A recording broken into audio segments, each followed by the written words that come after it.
Opinion. Personal ko ang opinion ko. Unang-una, kung maaalala nyo, ang presidente ang nagpasabog dito sa SONA mismo. At simula nung SONA hanggang ngayon, hindi lang salita ang ginawa ng presidente, konkretong aksyon ang ginawa ng presidente para mapanagot lahat ng dapat managot. Binuo ang ICI, ang dami ng mga kinasuhan, lahat ng mga reforma natin sa DPWH, sinabi ng Pangulo, gawin natin lahat yan.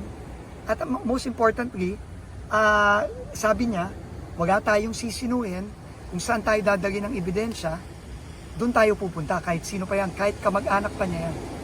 Yun, paulit-ulit sinabi ng Presidente. In fact, kahapon lang, nagbigay siya ng report, komprehensibong report ng lahat ng ginawa ng gobyerno sa loob lamang ng 3 buwan.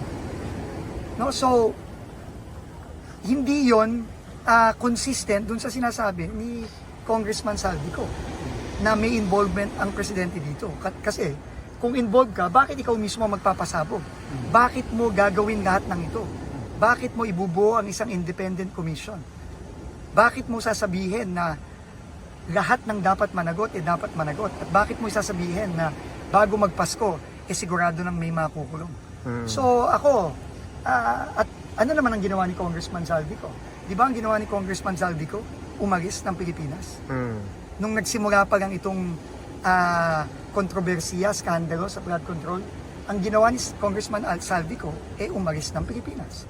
So, sinong paniniwalaan natin? Yun lang. Ako, personal ko lang na opinion.